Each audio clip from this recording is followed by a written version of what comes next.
Hola, buenas tardes. Bienvenidos a un video más, a una sesión más de nuestro curso de PAE de Matemáticas 3. Y el día de hoy vamos a platicar acerca de los lugares geométricos, ¿no? Y lo veremos a partir de diversos ejemplos. Pero así a grandes rasgos uno podría contestar a la pregunta de qué es un lugar geométrico, pues de la siguiente manera, ¿no? Bueno, pues un lugar geométrico es la historia de un puntito que vive en el plano cartesiano y que se mueve a lo largo de él, pues obedeciendo siempre a alguna ley, ¿no? Esa ley obviamente se expresa en palabras y será nuestra tarea, será nuestra labor poder expresarlo en términos algebraicos, es decir, convertirlo en una ecuación que copie esa ley, pero en términos numéricos, ¿no? Y vamos a hacerlo con algunos ejemplos en particular, a ver si no están muy largos. El primer problema dice así, miren, todos siempre estamos en el plano cartesiano, ¿no? De ahí no nos vamos a escapar todo el semestre, ¿no?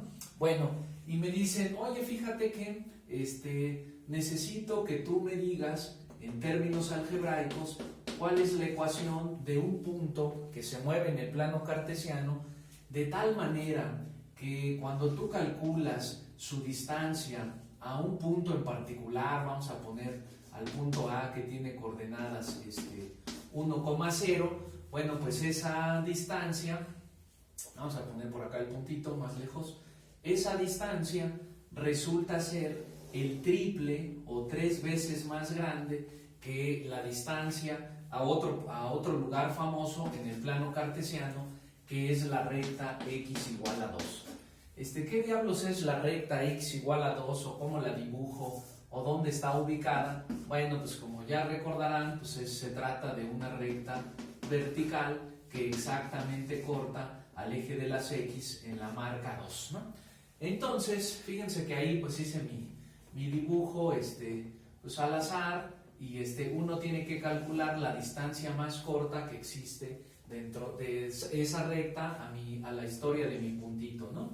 Entonces vamos a ponerle nombres, ¿no? Se va a llamar la distancia 1 y esta de acá se va a llamar la distancia 2. Fíjense que de distancias de este punto a la recta hay un montón, ¿no? Uno podría decir, pues ¿por qué escoge esa, maestro?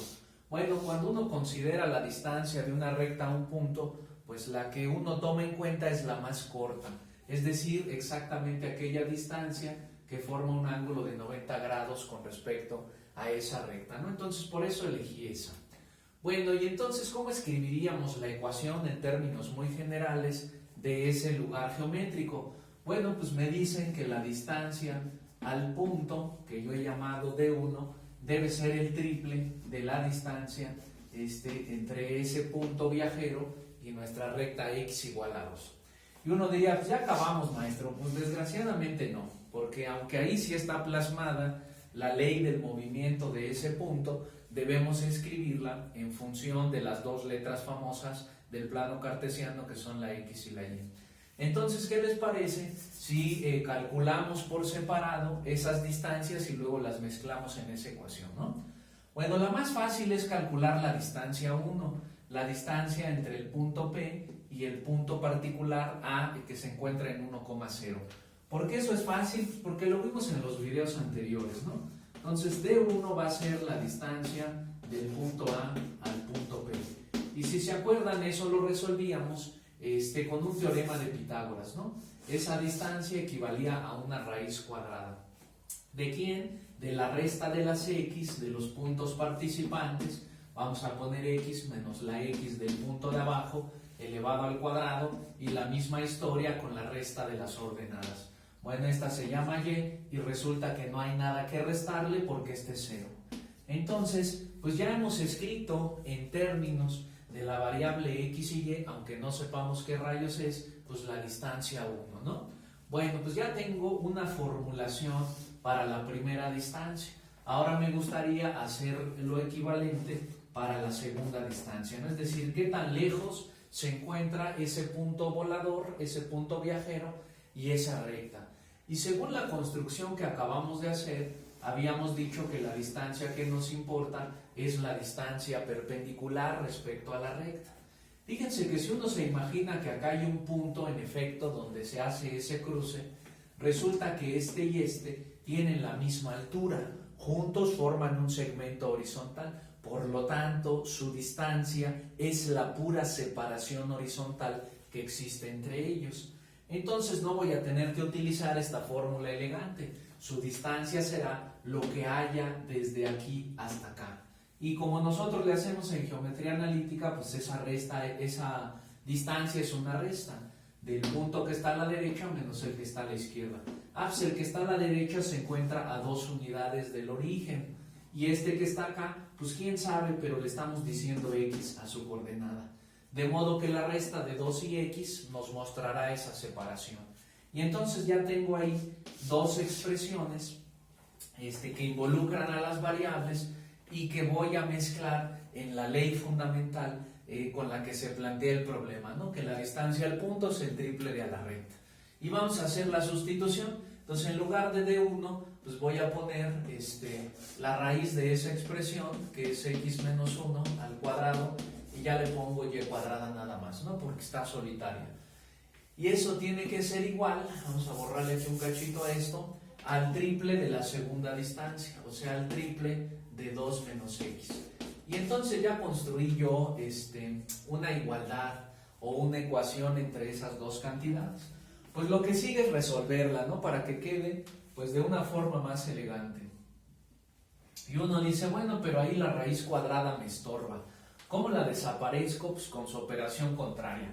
Voy a elevar al cuadrado. Si hago eso, desaparezco la raíz y me quedo solamente con el relleno. Pero el otro lado dice, aquí estamos en una ecuación y se debe hacer lo mismo. Entonces tendré que elevar al cuadrado la expresión de allá.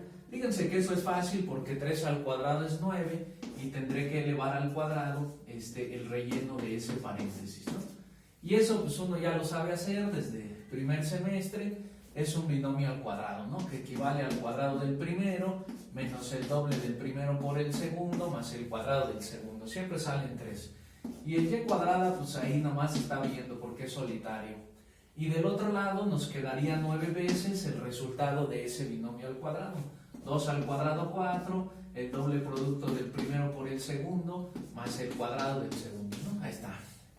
De este lado pues solo voy a gastar mi gis porque ya no hay ninguna operación pendiente, pero del otro lado sí, ¿no? Y tenemos que esperar ese resultado.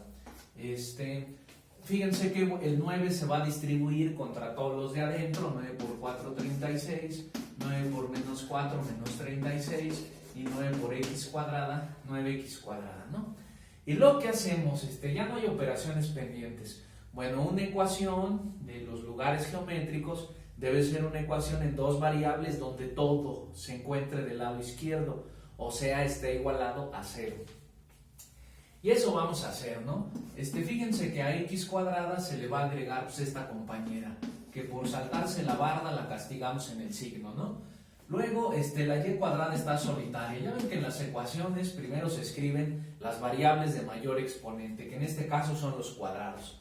Y luego nos vamos con las expresiones lineales, o que no tienen cuadrado o de exponente 1. Pues ahí está el menos 2x, que ya le echó el ojo al 36, que se le pasa, pero castigado en el signo, ¿no?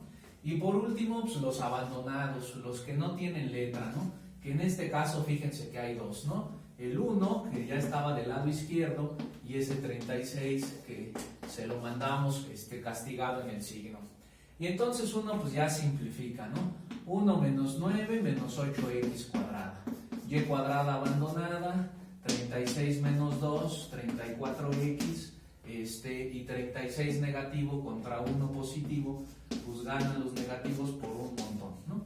Y tarán, esta es la ecuación del lugar geométrico, o sea, la traducción de esa ley geométrica en términos algebraicos que solo utiliza a las variables x y y.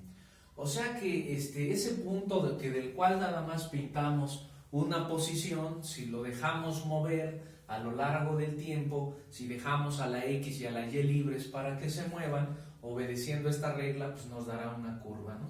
Esa curva puede ser a veces simple, como una recta, o a veces puede ser una de las cónicas, que seguramente ya recordarán quiénes son, ¿no? La circunferencia, la parábola, la elipse o la hipérbola. Bueno, vamos a ver más adelante cómo hacer el dibujo de estas cosas. Por lo pronto nos conformaremos solo con construir la fórmula, ¿no?